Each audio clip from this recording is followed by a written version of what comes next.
In my last video, we discussed the ground motif, which, although similar to the Basso ostinato, does have some individual characteristics that set it apart from the former. Therefore, in this lesson, I will be discussing the Basso ostinato, also known as the ground bass, and its defining characteristics.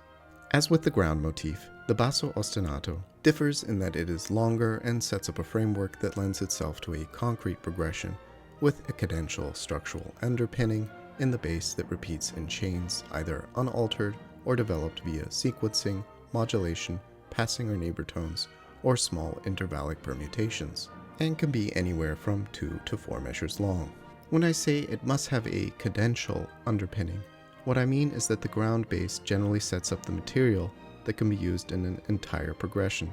starting in the tonic and ending either back in the tonic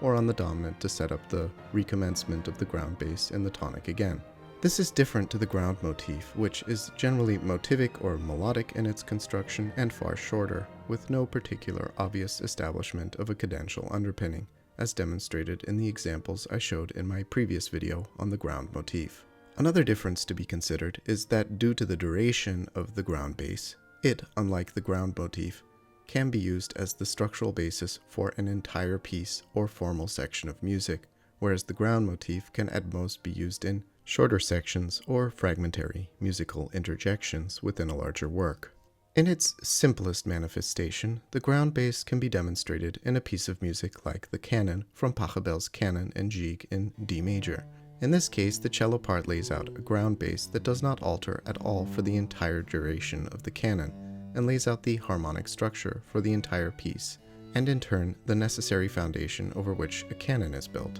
In this particular case, the ground bass ends on the dominant, in order to set up the recommencement of the ground bass in the tonic. For those acquainted with older partimenti terminology, the descending leaping fourth pattern of the ground bass that underpins the harmonies of the canon in D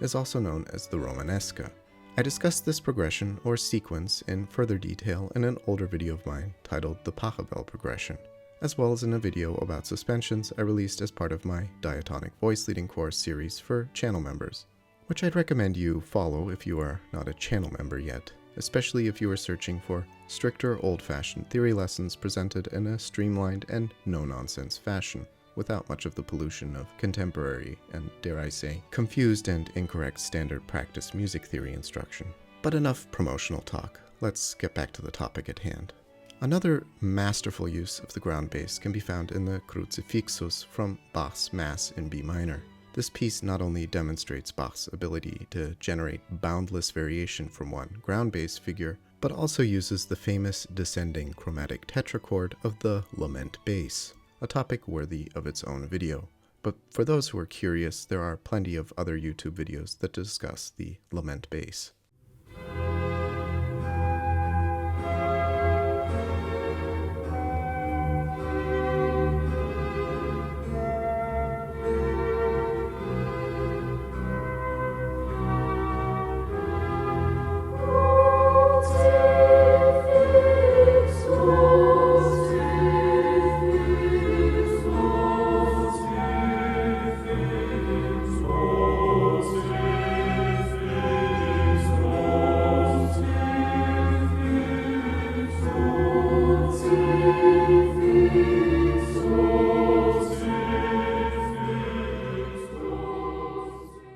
While the ground bass typically stays in the bass voice, this isn't a strict requirement. It can be moved to other parts to avoid monotony and serve expressive goals. A fine example of this is found in the finale of Brahms's Variations on a Theme by Haydn,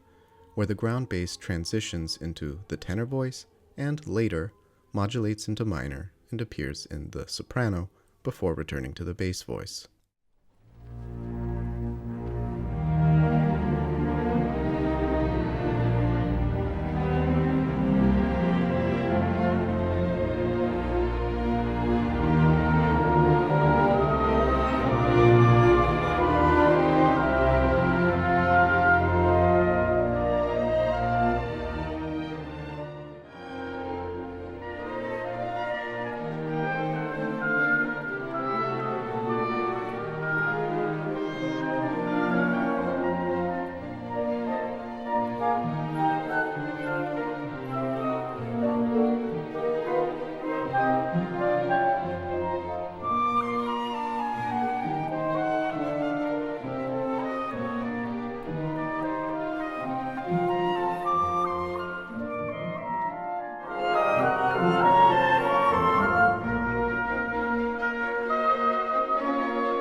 If a composer wishes to end a ground bass within a particular piece, this is generally done in order to allow a thematically opposing section or interlude to interject the structure imposed by the ground bass. For example, it could be interjected with a trio section of a scherzo without the ground bass pattern, or vice versa, the trio section uses a ground bass while the A section does not. Or a ground bass can be ended via coda towards the end of a piece, as seen in Brahms's Variations on a Theme by Haydn. Therefore, the defining structural characteristic of a true ground bass is its continuous underpinning over a great deal of measures, forcing the composer to adapt the overlaying upper voices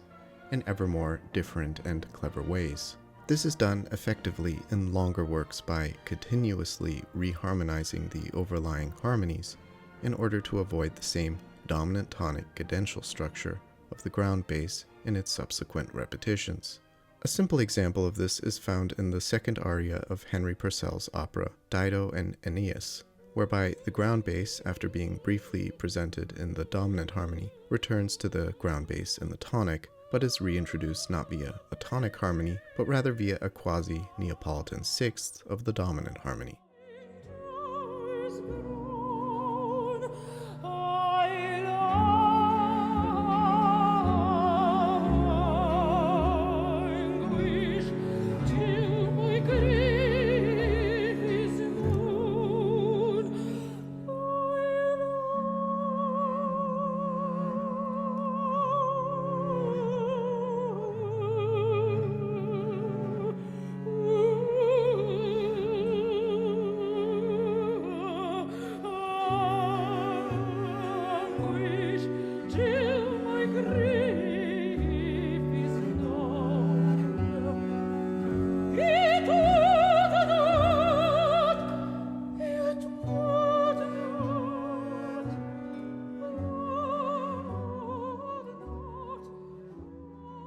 Clever adaptations like this, however brief, can be effective at disguising a repetitive ground bass pattern. And by extension, as already alluded to, the ground bass does not, like in the case of the Pachelbel's canon, always need to remain exactly the same.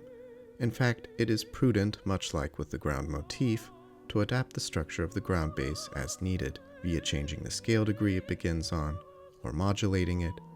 as well as smaller changes like minimal rhythmic alterations or intervallic ones such as those done in the tonal answers of fugal subjects. Even the extraction of fragmentary motifs from the ground bass theme to be used later in a piece is an acceptable form of development. Before I end this video, I would like to add that the principle of the ground bass can be applied to other voices entirely without ever being present in the bass. In this case, we would refer to it not as a basso ostinato, but rather a tenor, alto, or as seen in the trio from the scherzo of Beethoven's Pastoral Piano Sonata, a soprano ostinato.